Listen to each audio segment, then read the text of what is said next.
We are entering into a big offseason. We're right on the verge of competing for a playoff spot.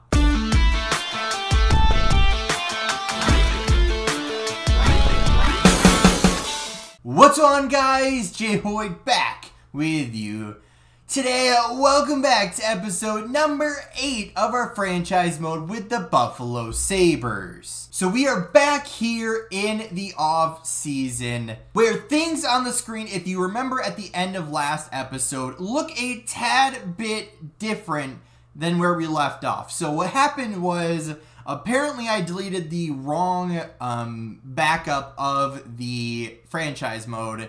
So it basically took me back to January 1st, which was, or January whatever day it was, before the start of last episode. So I did all the same moves, and we still ended up missing the playoffs and everything else. So I know Thompson's stats are a little bit different. Of course, some other people's will be. But trying to figure all that out and get everything back to somewhat normal after making the same trade with Faber and DeMello and that whole ordeal. I had forgotten if it was a third round pick or a second round pick, but I tried a second round pick and it worked. So we have a second round pick instead of a third round pick from Minnesota Wild, which ended up winning the Stanley Cup somehow.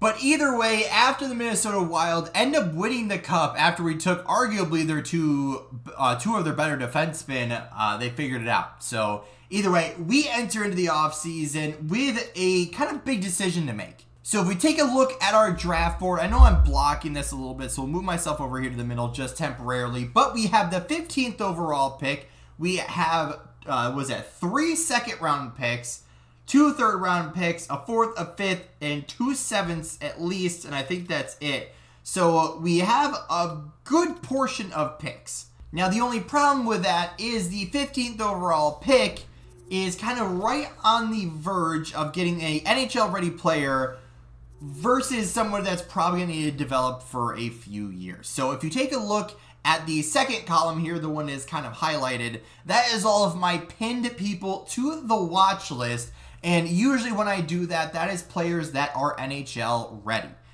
So that's the top 7 already NHL ready. And then once we look kind of in the range of our pick, we have a couple of players here, a defenseman in there, and I think there's some later in the first round as well.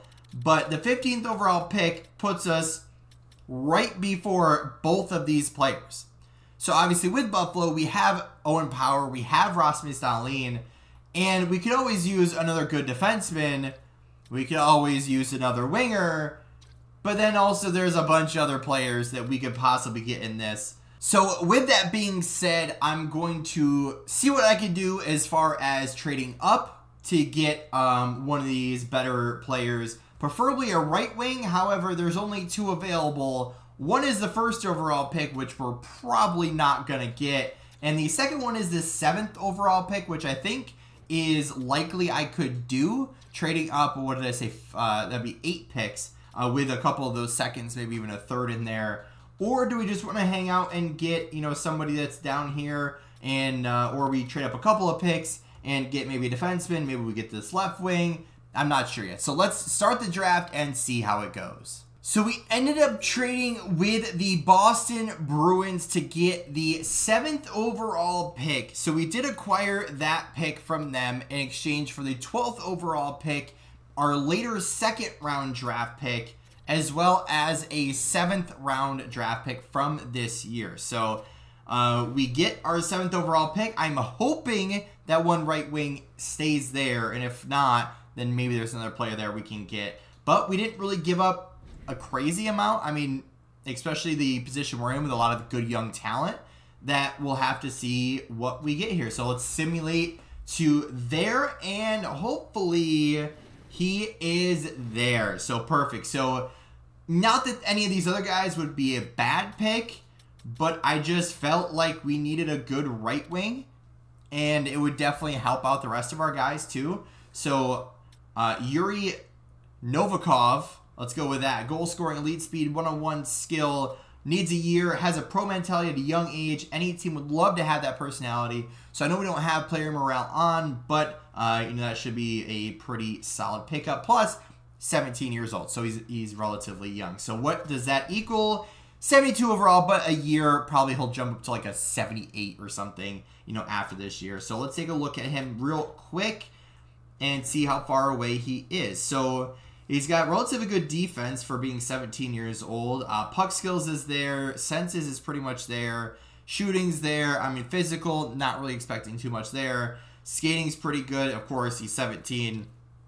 We should get a pretty good young player there. So let's jump to the second round and see what's out there. So here we are following the draft, and after our first kind of even 2 selections, there really wasn't much going on, not really much in the trade block as well. But here we are in the re-sign stage. So everyone, I believe, with the exception of like 1, maybe 2 players, are under contract for next year. So not much to really do. Obviously, I'll offer these guys contracts here in a second. But as far as I know, not much going on as far as big re-signings. So we'll get rid of these kind of not get rid of, but sign these guys. Assuming we don't have any big glaring holes, then we will get right into free agency. All right, following the entirety of the offseason, not a lot happened, right? We overhauled our coaching staff. We tried to fix our scouting even more, kind of finish the final touches of that, as well as get our roster kind of narrowed down to what we want to do this year. So, obviously, we have lots of good young talent, and we're going to try to showcase a lot of that during the preseason and kind of nail down what we're going to do this season.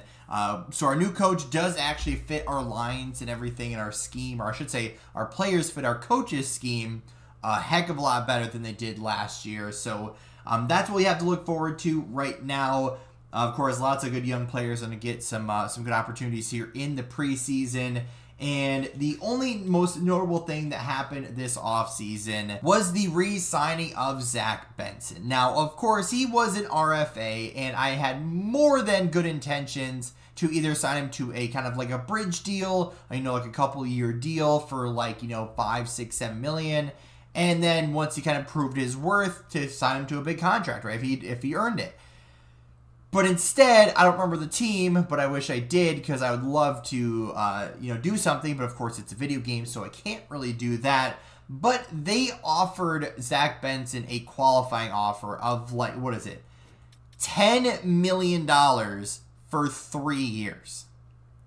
So of course, it was either lose him, but we would have gotten like, I think it's like 2 or 3 first-round picks along with a second-round pick, which would have been, like, cool. But, again, like, we have him. He is already our player.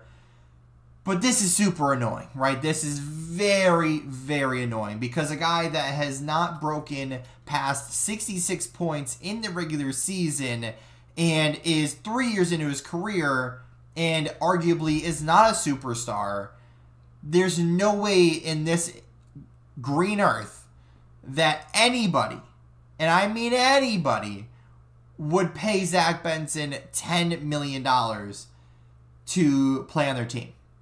But of course, wanted to keep him, and now we're kind of left with the, I'll say consequences, but not really so much. But, I mean, the offseason wasn't relatively long, and we re-signed everybody that we wanted to. Like I said, the only really kind of big thing that really happened was the signing of Zach Benson. That was very frustrating to watch.